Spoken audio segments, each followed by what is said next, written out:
Et coucou à tous, ça fait extrêmement longtemps que je ne vous ai pas eu sur YouTube. Je suis désolée, j'ai un petit peu de retard. Du coup, belle année à vous. Santé, argent, surtout. Non, surtout la santé, je déconne. La santé, c'est important. Ça fait très longtemps qu'on s'est pas vu parce que justement, il y a eu Noël, il y a eu tout ça. Je suis pas mal tombée malade. En cette fin d'année, je me suis bloqué le dos, j'ai été un petit peu au ralenti et tout. Mais me voilà en meilleure forme avec des nouvelles résolutions. Et on va commencer du coup cette première vidéo de 2025 avec une FAQ. Parce que c'est vrai que je suis un petit peu arrivée comme un cheveu sur la soupe, très clairement, avec mes vidéos, en sachant que du coup j'ai une communauté Instagram et Twitch, mais que c'est vrai sur YouTube je suis toute nouvelle, et d'ailleurs j'y comprends que dalle. Mais les gens ici ne connaissent pas forcément, du coup je me suis dit on va faire une petite FAQ, parce que c'est vrai qu'il y a des questions qui reviennent assez souvent dans les commentaires. Je me suis dit quitte à faire, autant essayer de répondre à un maximum de choses. Donc j'ai fait ma petite enquête sur Instagram, ainsi qu'en commentaire sur YouTube, j'ai récupéré un petit peu toutes les questions qui revenaient souvent. Alors je vais d'abord commencer peut-être par me présenter. Coucou, moi c'est Elina, j'ai... attendez. Oui, j'ai 28 ans, je vais avoir 29 ans en août. Bref, on arrive rapidement, très rapidement sur les 30. Du coup, je suis créatrice de contenu, mais comme vous l'aurez compris, pas de YouTube. Hein. On démarre tranquillement et doucement. Je vis de la création de par Instagram, de par Twitch, de par TikTok, ainsi que du coup ma plateforme OF. Voilà, que dire de plus ? Je crois que vous avez les principaux éléments. Et de toute façon, il y a d'autres questions qui arrivent qui vont peut-être développer un petit peu tout ça. Je vais essayer de chapitrer du coup mes réponses avec les questions en bas, comme ça. Si jamais il y en a qui vous intéressent plus qu'une autre, vous pouvez y aller directement. La question que tout le monde se pose, et je vais y répondre tout de suite, je l'aime bien en premier parce que c'est vraiment celle que tout le monde me pose n'importe où, que ce soit sur mes réels, sur mes TikTok, sur mes lives TikTok, partout. Est-ce que ce sont mes vrais yeux ? Donc ceux qui me suivent depuis un moment, vous savez que non, parce que ça fait 8 ans que j'ai ces lentilles, donc c'est des lentilles. Mais c'est vrai qu'on me pose tellement la question que ça revient très souvent en live, donc c'est pas un souci, c'est normal, c'est vrai que la curiosité nous pousse à poser la question. Mais non, ce sont des lentilles. Il faut savoir que j'ai une myopie assez sévère quand même. Bon, je sais qu'il y a pire, hein, et je sais que ça va se dégrader, mais je suis quand même à quasiment -9 de correction du coup à chaque œil.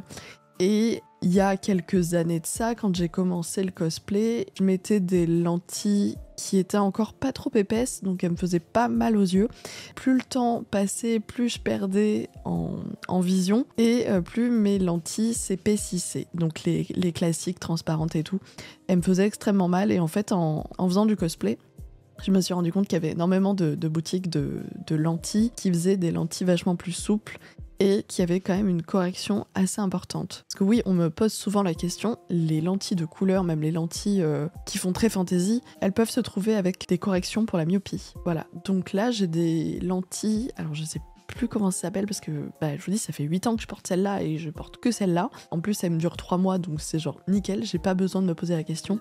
Elles sont plus larges, du coup j'ai l'impression d'avoir l'œil un peu mieux protégé. Je sais pas, en fait quand je les ai pas, j'ai l'impression de me sentir nue. Et c'est même plus une question d'esthétisme, bon, même si maintenant c'est devenu une habitude, mais c'est qu'elles sont beaucoup plus confortables que des lentilles classiques. Même si là, je vous avoue, j'ai regardé il y a pas très longtemps là sur les trucs optiques machin et tout, et maintenant ils font des lentilles qui sont plus adaptées aux écrans, au fait d'avoir une clim, machin, des trucs qui lubrifient mieux, enfin bref, du coup...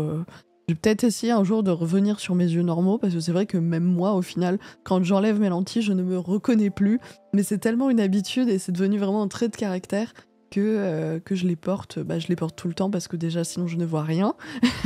mais oui, c'est vrai que les gens m'identifient en tant que la streameuse aux gros yeux, donc c'est resté. Donc pour résumer, en fait, je suis juste une taupe. Voilà. Coucou, c'est moi, Elina la taupe. Attention pour ceux qui aiment pas avoir les doigts dans les yeux, moi je vous avoue que ça fait tellement d'années que je mets des lentilles que ça me fait plus rien. On va lever le voile sur ce mystère tout de suite et je vais vous montrer à quoi ressemblent mes yeux. Vous êtes prêts ? C'est bon, on est parti, c'est bon ? Voilà, tout le monde est content. Hop là. Iron Maxou qui nous demande « Coucou, à quel âge as-tu commencé les jeux vidéo ? Et quelle a été ta première claque en jeu ?» Putain, c'est une vachement bonne question. Je sais que nous avions la Nintendo 64 quand on était petit, ou alors j'étais chez ma voisine. Vous savez, genre j'ai un peu les souvenirs flous de quand t'es petit, que tu te rappelles pas forcément de tout ce que t'as vécu, mais je sais qu'on était beaucoup sur Mario Kart évidemment. On avait aussi la chance d'avoir, parce que je sais que c'était assez rare pour l'époque, que des foyers aient un ordinateur fixe à la maison, mais on avait la chance d'avoir un ordinateur fixe et on avait pas mal de jeux qui étaient gravés sur CD auxquels on pouvait jouer. Je crois que c'était des jeux de Mega Drive si je dis pas de bêtises. Du coup, alors j'étais très petite, je ne comprenais pas forcément tout ce que je faisais. Et je me rappelle avoir joué à Prehistoric Man, Aladdin aussi. Aladdin était incroyable, je l'ai refait par la suite parce que, évidemment, je jouais pas très très bien à l'époque. Hein. Mais voilà, c'est des souvenirs qui m'en sont restés. Il y avait... oh mince, comment ça s'appelle? Echo, vous savez, le dauphin, je crois que c'est le Grand JD qui avait fait le Grand JD, mais pas du tout. Le joueur du grenier qui avait fait une vidéo sur Echo et le jour où elle est sortie, je suis allée la voir direct parce que je me suis dit, mais attends, mais parce que toute mon enfance, vraiment, j'ai baladé ce dauphin sans savoir ce qu'il fallait faire à part lâcher des petits couinements de dauphin, je sais plus comment on appelle le bruit qui fait un dauphin, bref. Et j'ai jamais compris quel était l'intérêt du jeu et tout ça. Et enfin, j'ai eu une réponse grâce au joueur du grenier. Merci beaucoup. Je peux essayer de comprendre les gens qui disent oui, le jeu, il est sympa, c'est beau, c'est original. Mais je me demande juste, vous avez dépassé le niveau 2 ? Donc voilà, on avait ça sur PC. On avait Hotel Giant aussi. Je sais pas si ça parle à quelqu'un. Juste incroyable ce jeu où du coup tu construis ton hôtel. Puis par la suite, moi j'ai commencé à vraiment trouver mon type de jeu et mon type de jeu c'est quand même globalement plus les jeux d'horreur et les jeux d'aventure. Et pour ta deuxième question du coup, et quelle a été ta première claque en jeu? Ce sera FF7 original finalement, mais que j'ai découvert il y a 4 ou 5 ans grand max. Donc je l'ai pas découvert quand j'étais petite, je l'ai pas eu au tout début de ma jeunesse quand j'ai découvert les jeux. Bien qu'il était sorti à cette époque-là, mais que j'aurais pas pu y jouer, c'était pas possible, c'était trop compliqué. Surtout que je crois que le jeu a mon âge. Mais ouais, FF7, je suis choquée à quel point un jeu, malgré le peu de graphisme, parce que de nos jours, on a vraiment trop de mal à apprécier un jeu si graphiquement il est pas parfait de chez parfait, s'il a pas un bug, si machin et tout, si t'as pas du voice actor et tout ça.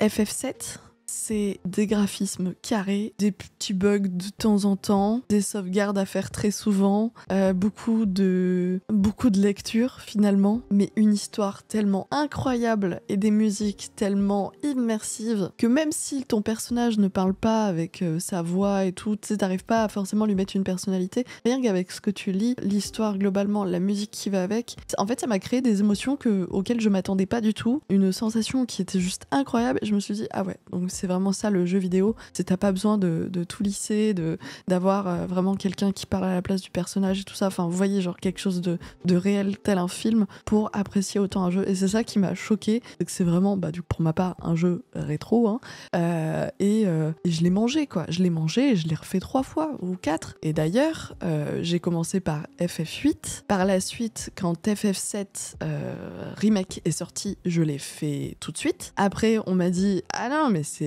genre il y a une fin et là t'auras pas la fin tout de suite, là ce que tu viens de faire dans le remake c'est 30 minutes en gros ou 1 heure grand max du jeu original. Du coup je fais ok je vais faire l'original parce que je veux la fin et je veux la suite, merde. Du coup je l'ai pris sur PS1, vous vous en doutez ou bon, désolé, j'ai que le 8 à portée de main. Celui-là, je l'ai fait CD par CD, hein, dites-vous. CD par CD, il y a 5 ans de ça, avec la PlayStation 1, j'ai galéré. Mais je l'ai fait, je l'ai tellement kiffé, je l'ai fait. Je suis tombée vraiment plus en amour avec le 7 et j'ai été heureuse, et n'en déplaise à certains, qu'il soit sorti sur Switch. Et en plus, ils sont en avance rapide, c'est-à-dire que quand c'est un petit peu lent, on peut faire x2, x3, et c'était un plaisir de les refaire. On les a fait en stream, après j'ai fait le 9, j'ai fait le 10, il faut que je fasse le 6, mais ouais, FF, je trouve que c'est une licence incroyable, et avec pas grand chose, avec les moyens qu'on avait, on a réussi à me donner des émotions encore aujourd'hui en 2025. Je trouve ça fou.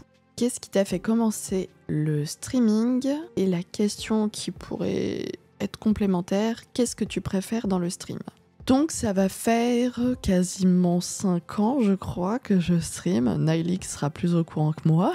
En fait, je venais de me faire larguer et on était en plein confinement. Alors qu'habituellement, on était plus à sortir boire des coups après le travail et tout ça. J'étais toute seule, donc je me suis dit, ok, t'as le temps, t'as l'envie, t'as besoin de te changer les idées, lance un stream. Et j'ai commencé à streamer, mais avec une qualité. Ça me gonfle. Terrible. Ouais, attends, viens, on va aller se faire tuer au-dessus là. Coucou copine. Et je crois que j'étais sur Genshin Impact. Voilà, j'avais lancé un premier stream il y a fort longtemps, je vous disais sur Control, mais j'avais pas assez de connexion. Et quand j'ai enfin pu streamer correctement, on était sur Genshin, voilà, Genshin Impact. Ouais. Et j'ai adoré, j'ai pas arrêté depuis. Alors j'ai pu faire des petites pauses, mais plus pour des vacances. J'ai jamais eu l'envie d'arrêter parce que à partir du moment où je joue, maintenant j'ai plus envie de jouer toute seule. J'apprécie plus un jeu autant que quand je le fais toute seule. Et il y a aussi énormément de jeux qui m'ont été conseillés par des viewers, donc que j'ai rencontrés en stream et qui sont très souvent encore parmi nous sur Twitch. Et je remercie finalement cette communauté de partage de jeux, d'avis, d'opinions. Des fois de me dire Elina, si t'aimes ça, tente ce jeu-là. Il y en a qui connaissent mes goûts mieux que moi et qui ont su me proposer des jeux qui sont dans mon cœur maintenant, qui sont vraiment dans mon cœur. Je pense notamment au Resident Evil que j'avais jamais osé faire et maintenant, c'est dommage, vous l'avez pas encore, mais j'ai reçu ma nouvelle Noble Share qui est une Umbrella Corporation. Genre, elle est tellement belle. Je suis red dingue des Resident Evil. On a fait le 0, on a fait le 1, on a fait le 2, bref, on les a tous faits. Et ça, c'est grâce à des viewers qui du coup ont insisté un petit peu en mode tu devrais vraiment les faire, hein, tu sais. Evil Within aussi, c'est ça, ouais, The Evil Within, je sais plus s'il y a le The devant, bref. Très très très bon jeu, pareil, qui m'avait été recommandé. Et en fait, j'ai eu plein de recommandations de par les viewers et moi, c'est les chances que j'adore, quoi. Et si de base, j'ai pu espérer pouvoir vivre de Twitch, c'est extrêmement compliqué. Donc j'ai un petit peu abandonné cette idée, mais je me concentre sur l'aspect social que finalement j'ai pas moi au quotidien, étant donné que je travaille depuis la maison et que pas d'amis. Que oui, mon quotidien est surtout rythmé par les réseaux. J'avoue que le stream, c'est ma bouffée d'air. Je suis pas obligée de socialement supporter les gens, parce que je suis un peu timide en fait. On dirait pas comme ça, mais je suis vachement timide. Et du coup, le stream, le fait qu'il y ait que moi et d'avoir quand même une position de force sur le chat, c'est-à-dire s'il y a quelque chose qui me va pas, je peux modérer sans problème. Je suis pas dans des positions qui me met pas mal à l'aise. Vraiment, je suis maître de ce que je fais dans mon stream et de ce qui s'y passe. Du coup, j'ai beaucoup moins de mal. J'ai développé, je pense clairement, je me suis développée un peu plus socialement grâce au stream. Donc ouais, moi je suis pas prête d'arrêter. Hein. Ou si vraiment un jour je change complètement ma vie, mes plannings, machin et tout, je pense que je garderai toujours au moins 2 heures dans la semaine pour lancer un stream, pour dire bonjour à tout le monde et puis pour lancer un jeu que j'adore. Actuellement, sachant que j'ai pas spécialement de priorité à part moi, parce que je ne veux pas d'enfants et je ne veux pas d'enfants, je peux me permettre de prendre pour des activités telles que le jeu vidéo. Et parce qu'on va pas se mentir, quand tu commences à avoir des gosses, ça devient un petit peu plus compliqué. Ne nous mentons pas, c'est bien, tu peux arranger ton planning de façon A, mais si tu veux dormir, manger, profiter de ton ou de ta chérie, t'occuper des gosses, aller au travail, sociabiliser, machin et tout, c'est vrai que jouer, parfois ça passe en second plan. Enfin bref, désolé, je m'étale quand même pas mal, mais je trouve que c'est quand même des questions qui portent à... Enfin, tu vois, j'ai envie d'en discuter, quoi, j'ai envie d'en discuter. Bon allez, bref, je me tais, on passe à la suite. Alors là, on va passer sur une question qui fâche. Non, en vrai, c'est une bonne question, mais c'est une question que je me pose encore. Voilà, on est en début 2025 et je sais toujours pas ce que je veux faire de ma vie. La question est, quels sont les projets de développement d'un point de vue contenu sur les prochaines années ? C'est d'un point de vue contenu, donc ça va. D'un point de vue contenu, je sais déjà un peu plus vers là où je vais aller. Donc ça va. J'aimerais énormément faire beaucoup plus de contenu cosplay, d'être un peu plus récurrente, parce que c'est vrai que récemment, j'ai eu des soucis de santé, blocage de dos, vraiment pas pouvoir travailler comme je le souhaitais. Là, j'aimerais vraiment pouvoir faire du cosplay au moins toutes les 2 semaines pour que vraiment j'ai de quoi mettre sur Instagram et que... Parce que j'adore la photo, ça c'est une de mes passions. Le cosplay, j'aime beaucoup, ça m'amuse, même si j'en fais pas du tout en convention et que c'est vraiment juste pour les réseaux, pour le plaisir de la photo et tout ça. Et j'aimerais davantage de cosplay, davantage de vidéos aussi où je parle de réel, de TikTok, sur des sujets sur lesquels je suis un peu plus à l'aise, de collaboration, parce que c'est vrai que quand je vois les vidéos de collab des gens, je sais que je pourrais en faire aussi, mais je suis énormément gênée par le fait de parler, de poser ma voix sur des vidéos et tout ça. Je n'aime pas ma voix, mais comme toute personne, normalement, on a du mal à s'entendre et à s'écouter. Donc faut que je me lâche là-dessus, parce que je passe à côté de pas mal de collaborations, de choses comme ça. C'est quand même dommage. Surtout, j'aimerais vraiment me lancer sur YouTube, mais pareil, je pense que, je sais pas, j'ai une peur qui n'est pas fondée. Actuellement, j'aimerais beaucoup faire plus de vidéos sur le jeu vidéo et l'horreur en général, parce que c'est vraiment des domaines que, pour le coup, voilà quoi, je suis pas à côté de mes pompes. Mais j'aimerais aussi beaucoup faire des vlogs, parce que j'ai le sentiment que ça m'aidera moi-même dans mon quotidien à essayer d'aller un petit peu plus loin et tout, pas devenir une meilleure personne, nanani nanana, parce que ça j'y crois pas trop, mais plus partager le fait que justement une créatrice de contenu c'est pas forcément tout beau, tout rose, et montrer les dessous de tout ça et finalement le quotidien de quelqu'un de normal. Et le vlog c'est vraiment quelque chose que je trouve ça... Enfin, j'aime beaucoup le montage du vlog et j'aimerais bien essayer de m'améliorer là-dessus. Donc on en avait fait quand on était à Los Angeles et tout avec les copains, et j'avais vraiment trop kiffé l'intensité de genre récupérer les rushs de la journée, essayer de les faire cadencer un peu. Donc vraiment c'était pas réussi, mais je trouve pour une première fois c'était pas horrible quoi. C'était pas horrible. Donc ouais, j'aimerais bien faire des vlogs, mais j'avoue que je comprends pas l'algorithme, même le fonctionnement en général de YouTube. Ceci dit, je suis très bien entourée, et si j'ai des questions sur YouTube, je sais que j'ai de mon côté pas mal de copains qui seront capables de répondre à mes questions, et je sais qu'ils sont open pour m'aider, mais j'ai quand même ce petit souci à aller voir les gens, à leur demander de l'aide et tout ça, mais je n'ose pas. Et cette année, il va falloir que j'ose. À la nouvelle année, on m'a demandé quelles étaient mes résolutions, et c'est vrai que j'aime pas trop parler en termes de résolutions, mais plus en termes d'objectifs. Jamais mis d'objectifs en début d'année. Enfin, je me mets pas de but, d'objectif. Et c'est un peu dommage, parce que c'est vrai que ça nous donne envie de nous défoncer, de faire mieux, et voilà, de pouvoir comptabiliser un petit peu ce qui a été fait, les efforts et tout ça. Et je regarde jamais mes chiffres, ou très très peu. Donc je me suis donné quelques chiffres que je pense, vous mettre ici. Voilà, c'est ce que j'aimerais atteindre cette année. Donc j'ai vraiment 1 an pour réussir à faire tout ça là. Poster plus de vidéos, du coup, recommencer à faire du sport. J'ai eu énormément, comme je vous disais, de problèmes de dos fin décembre, enfin tout décembre en fait, j'ai été bloquée toutes les semaines, j'étais bloquée au point de vraiment pas pouvoir travailler et pas pouvoir streamer, au point que du coup je me suis acheté un bureau assis debout. Enfin, j'ai même eu une collaboration avec Lexispot.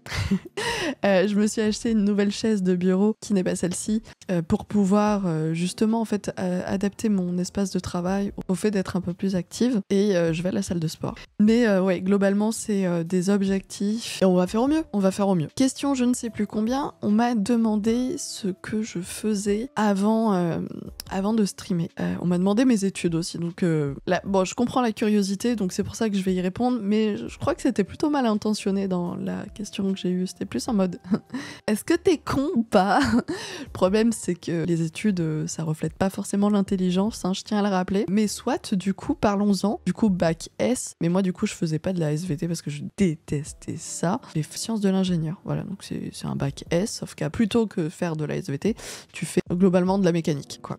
Parce que je savais qu'après mon bac, je voulais aller vers quelque chose de plus ingénieur et pas, enfin ingénieur mécanique et pas biologie ou je sais pas quoi. Du coup, après avoir fini mon bac S, que j'ai eu de justesse parce que je n'aimais pas l'école, enfin, j'aimais bien ça, mais j'aimais pas y aller. J'aimais pas sociabiliser et tout, puis en plus j'étais dans ma période World of Warcraft, donc autant vous dire, les études, c'était pas ma priorité. Je le regrette, hein, ceci dit, je le regrette, hein, parce que j'aurais bien aimé faire une école d'ingé et malheureusement mon nombre d'absences était beaucoup trop conséquent. Du coup, je pouvais pas aller en école d'ingé forcément. Donc j'ai fait un BTS. J'ai fait un BTS conception de produits industriels et j'ai fait une licence COTEMI ou CAPI, coordination technique des méthodes industrielles. Donc en fait, j'étais capable de gérer la production sur des lignes de prod. Franchement, cette licence m'a gonflé parce que c'était très dans les chiffres et tout, alors que du coup, c'est des postes dans les lignes de production, il y a des gens, et du coup, tu parlais plus en personne humaine, mais juste en chiffres, en rendement et tout. C'était vraiment quelque chose qui me dérangeait. Mais bon, ça m'a permis d'avoir un bac +3. Moi, j'ai pas dit non. Surtout qu'à ce moment-là, je quittais Paris parce que Paris, trop cher. Je vivais toute seule depuis un petit moment déjà, c'était la galère. Donc, je suis partie dans les Vosges pour aller faire cette licence en plus comment on appelle ça déjà, en alternance. Donc j'étais chez Forestia et j'ai fait des moulds de sièges auto et donc j'ai fait ça pendant 1 an. Ensuite j'ai quitté, j'ai eu je crois 2 mois de chômage à tout casser et je suis allée chez Lufkin. Pareil, ça a changé 1000 fois de groupe. Lufkin, General Electric, et puis après on a fini sur Baker Hughes. Non, si c'est ça, Baker Hughes. Baker, bref. Et je faisais de la conception de boîtes de vitesse pour tout plein de machines. Je kiffais faire ça. Cependant, avec le Covid, c'est parti en cacahuète. On a été très nombreux à partir parce que la gestion durant le Covid a été catastrophique. Donc je me suis dit, c'est ciao. Le stream, ça a commencé à bien se faire. Puis même, j'en pouvais plus. En fait, j'étais en train de me pourrir la santé, à stresser pour rien. Du coup, j'ai dit, c'est ciao. Je me suis aussi barrée de là où j'étais pour me rapprocher de Paris, pour me permettre d'avoir un peu plus d'opportunités par rapport à tout ce qui était stream, collaboration et tout ça. Parce que c'est vrai que là, j'étais un petit peu dans la cambrousse, hein, dans la cambrousse complètement. Donc voilà, j'ai juste démissionné. Donc ça s'est pas bien fini, alors que vraiment, j'adorais mon taf et j'adorais mes collègues. J'adore toujours mes collègues, mais je sais pas comment ils ont fait continuer à bosser là-dedans. Je pense qu'en même temps, je suis pas trop faite pour bosser dans des grosses entreprises comme ça. Je pense qu'il me faut quelque chose de plus familial. Et c'est pour ça que c'est vrai que dans le stream, je m'y retrouve vachement plus, le fait de travailler à domicile, de travailler pour moi, de gérer mes horaires, même si j'essaie de garder un petit peu les horaires de travail de bureau en fait. Mais ouais, j'ai l'impression que ça me correspond vachement plus, même si au final, alors c'est pas du tout moins stressant, mais alors pas du tout. Alors, petite question reçue à l'instant. Un sport à haut risque ou métier que tu aurais voulu pratiquer? Alors oui, étant donné que mon père est militaire, je voulais être aussi militaire à un moment donné. Et surtout, je voulais être pilote de ligne. Alors, je peux pas vous expliquer à quel point mon père s'est foutu de ma gueule à ce moment-là.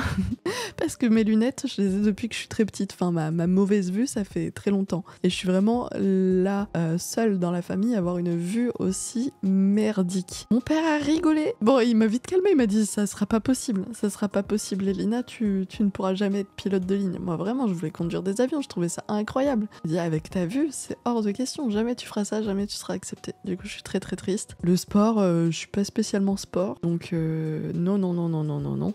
Encore moins sport à risque. Je sais pas, j'ai les pétoches pour tout et pas grand chose, même pour une simple attraction à Disney. Donc, non, je suis quand même quelqu'un de très très tranquille. Hein. Moi, si je peux rester sur mon fauteuil avec mon plaid à lire une BD, ça me va aussi très très bien.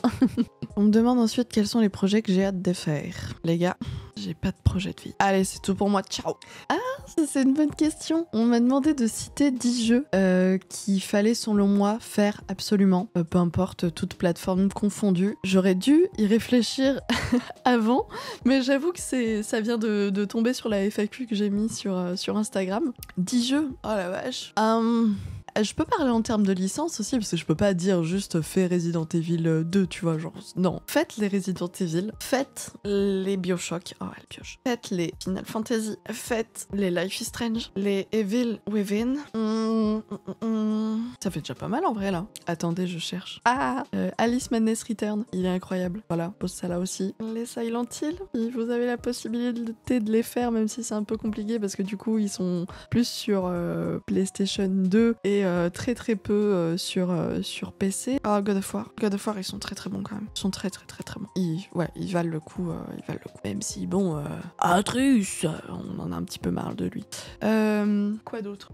Il y a énormément tellement de jeux indés que j'ai envie de vous recommander, mais j'ai pas forcément les noms avec moi là. Mais si jamais j'ai fait une autre vidéo sur YouTube justement où je vous recommande des jeux d'horreur indés, oui alors j'ai pas mal de jeux indés qui sont pas forcément horreur, et là pour le coup c'est vraiment des jeux d'horreur, et je trouve qu'ils sont incroyables, donc surtout n'hésitez pas sur les jeux indés. Là je parle un peu de gros jeux qui m'ont un peu marqué et tout, mais il y en a énormément qui m'ont marqué et qui étaient des jeux indés, mais j'avoue que du coup en général c'est des jeux plus courts, des jeux dont on n'entend pas souvent parler, et là je les ai plus là comme ça, je les ai plus. Attendez, faut que j'ouvre Steam d'ailleurs, je suis bête, j'ai qu'à ouvrir Steam. J'aurais déjà un peu plus d'idées, c'est pas les jeux sur Steam qui manquent.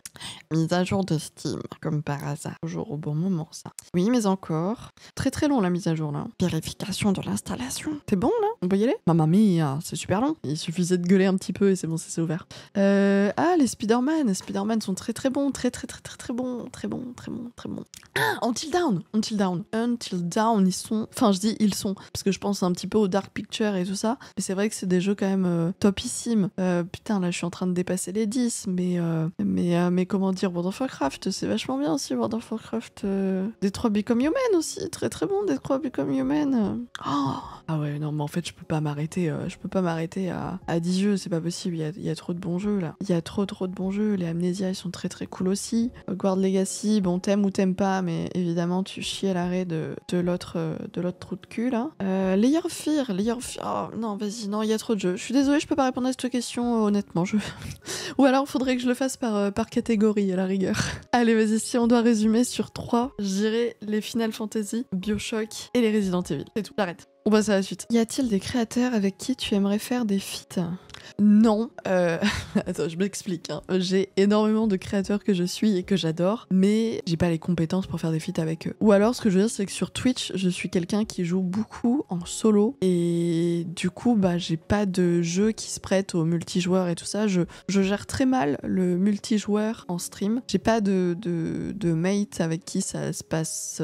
J'ai jamais cherché à avoir de mate en fait avec qui ça pourrait bien se passer en stream, parce que je suis pas forcément à l'aise avec d'autres personnes en stream. C'est difficile de gérer son stream en même temps que le chat et tout ça, les personnes qui parlent, le jeu, c'est un peu compliqué. Du coup, c'est vrai que au début de mon avancement sur Twitch, j'ai eu pas mal de propositions. J'en ai accepté certaines, donc quand c'était du jeu, je passais un très mauvais moment, je vais pas vous mentir. Tous les trucs genre aggro ou vous savez le truc où il faut mentir, là, je sais même plus comment ça s'appelle. J'aimais pas ça du tout. Par contre, j'aime énormément les débats quand ça discute, parle de jeux vidéo, machin et tout, où je trouve que l'interaction de toute façon avec le chat se fait beaucoup plus naturellement du coup. Mais ouais, du coup, je pense que je me suis un peu enfermée dans ma bulle sur Twitch. Et alors, je suis pas à plaindre, clairement pas, mais c'est vrai que du coup, on me propose rien.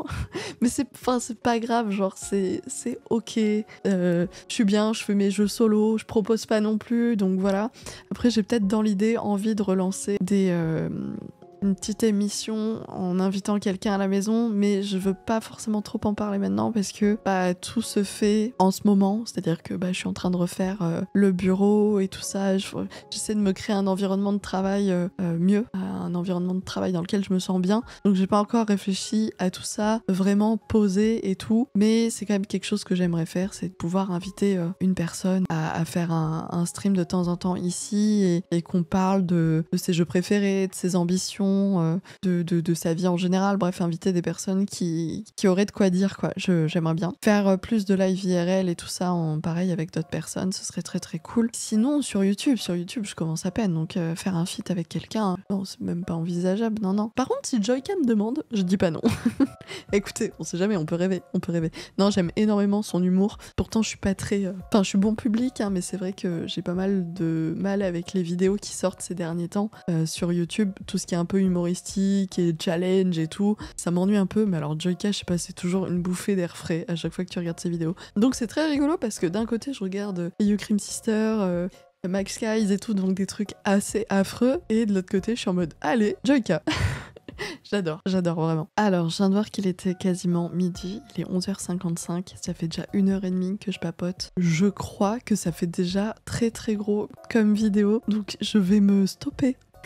Ouais, tant pis, on fera une FAQ 2 à la rigueur. Peut-être que vous aurez d'autres idées. Moi, il me restait des questions, mais je me suis dit que ça passait un petit peu du coq à l'âne par rapport à ce qu'on venait de dire dans les questions précédentes. Du coup, je me suis dit peut-être une autre vidéo avec, genre un autre thème, un autre gros thème, je sais pas. Mais là, ça commence à faire beaucoup. Donc, je vais vous laisser là-dessus parce que de base, je fais pas un contenu juste FAQ. Il faut que je me concentre sur la prochaine vidéo qui va sortir, qui j'espère vous plaira. Petit indice, secte et FF7. Voilà, j'ai réussi à mettre un petit peu d'horreur avec un de mes jeux préférés. Donc j'espère que ça vous plaira. Moi, je vous dis à bientôt et j'espère vraiment à très bientôt. Je vous fais des bisous, prenez soin de vous. Ciao.